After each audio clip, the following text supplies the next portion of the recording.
berjumpa lagi di YouTube channel Sakila dan Mama Tari. Semoga kalian selalu dalam keadaan sehat dimanapun dan kapanpun. Nah, di video kali ini saya mau sharing sedikit pengalaman saya ketika saya berada di Malaysia, guys. Jadi saya ingin menjelaskan tentang culture shock in Malaysia, guys. Jadi culture shock in Malaysia itu adalah salah satu kebiasaan ataupun budaya yang ada di Malaysia, ya guys ya. Jadi memang ada beberapa hal yang menurut saya sedikit berbeda antara Malaysia dan Indonesia, guys.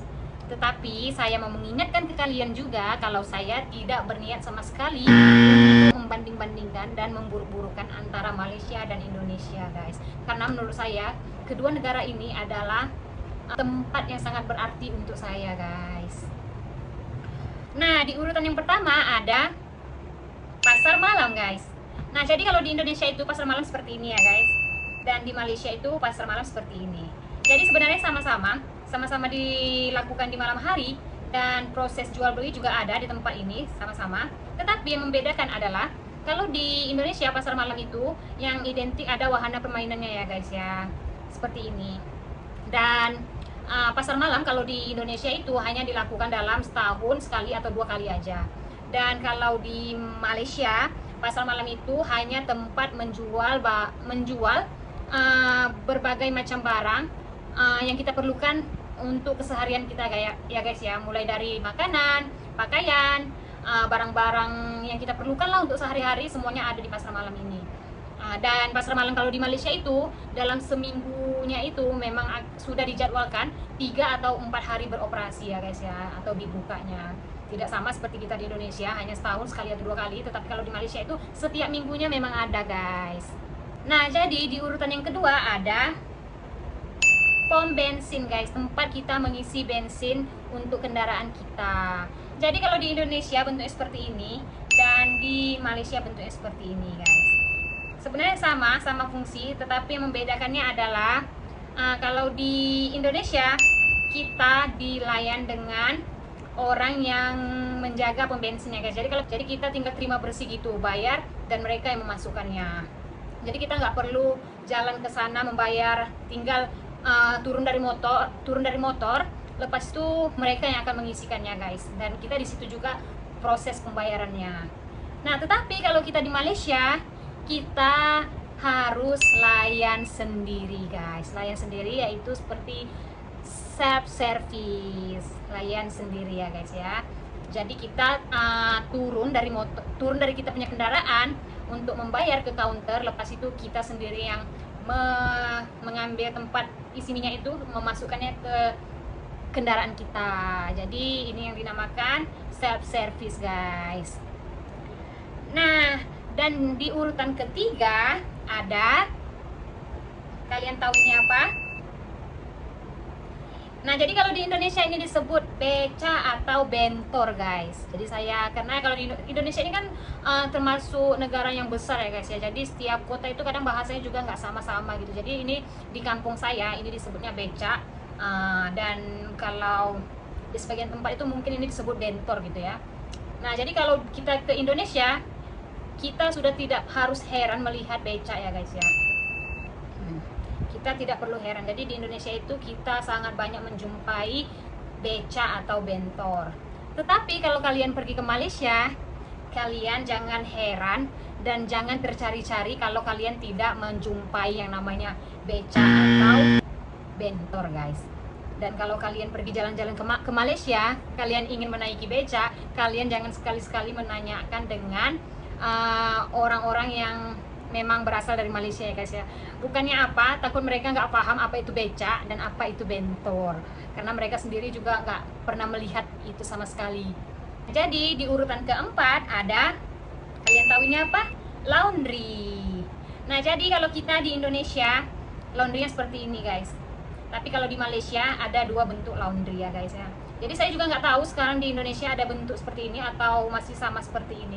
Karena saya semenjak di Indonesia, saya cuma menjumpai laundrynya terima bersih ya. Jadi kalau di Malaysia kita menjumpai 2 bentuk laundry. Jadi kebanyakannya di Malaysia itu bentuk yang banyak sangat diminati adalah laundry layan sendiri, guys, yaitu self service seperti yang pom bensin tadi.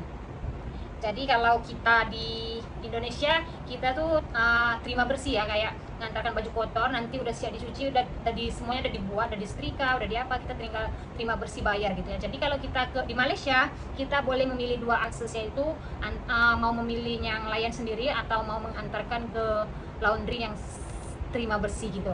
Jadi kalau di Malaysia, kalau kita memilih yang self service, kita tinggal membawa duit. Jadi kita kayak tukar duit pakai, nanti mereka ada menyediakan satu mesin, kita tukar duit kertas menjadi koin gitu. Jadi kayak tengok kita mau mengambil yang berapa kilogram gitu guys.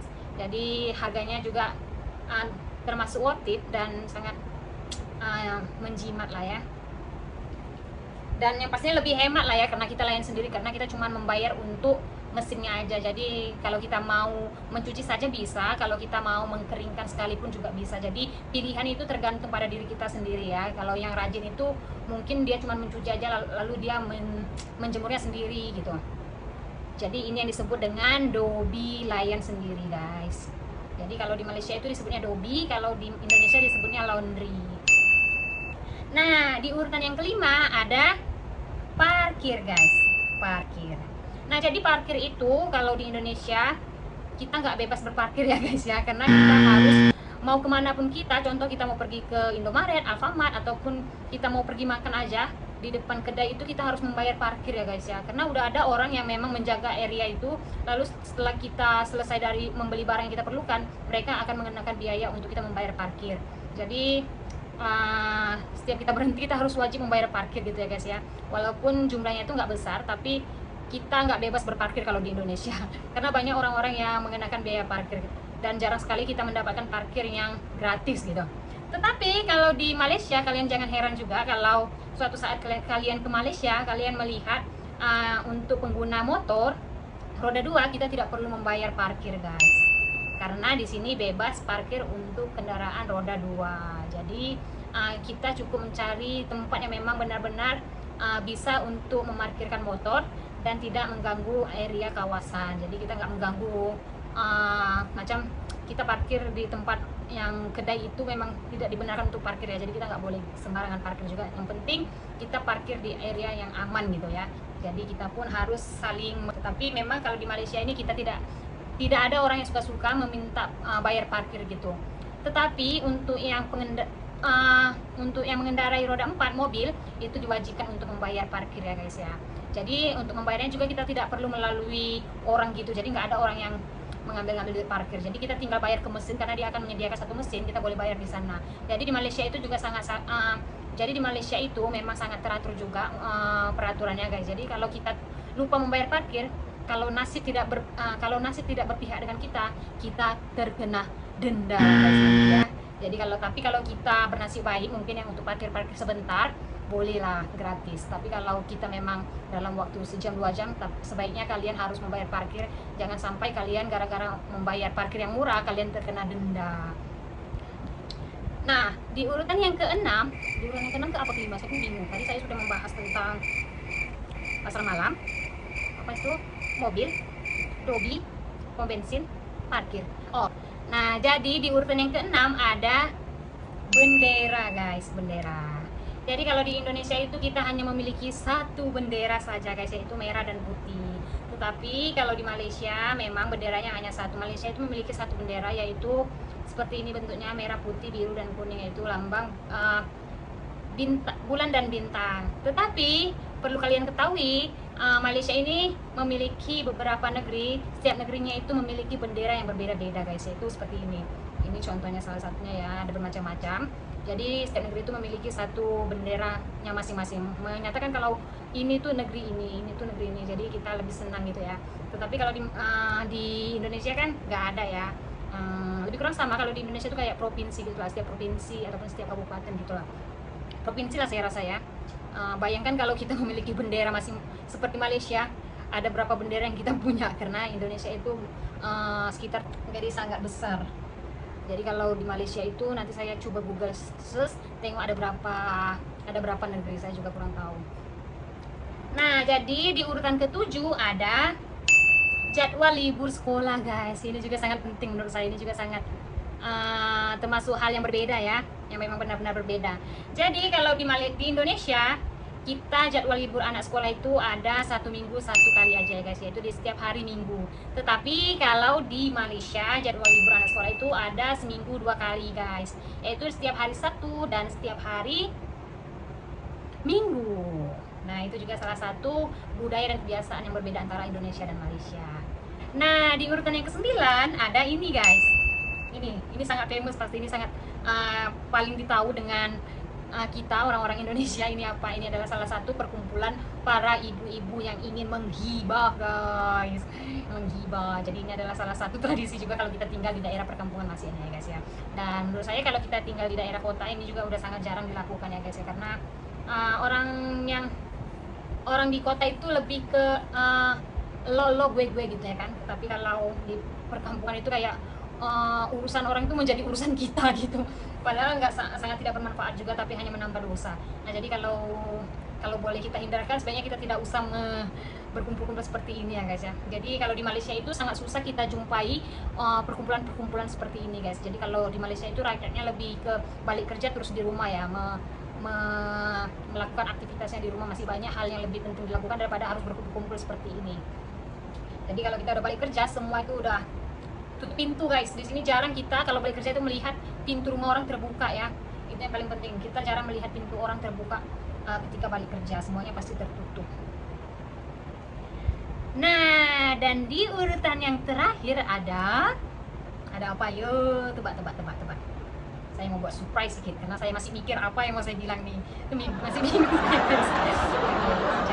Dulu.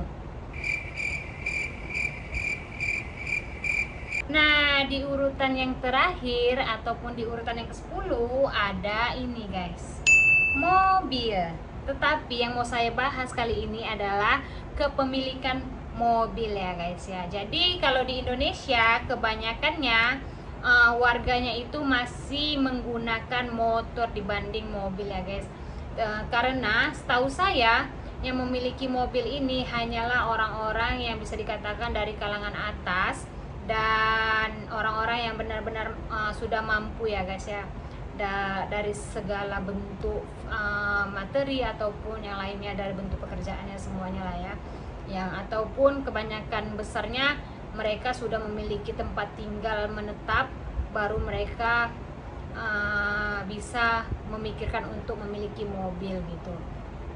Tetapi kalau kalian pergi ke Malaysia, kalian jangan heran kalau melihat lebih banyak orang memiliki mobil daripada tempat tinggal guys.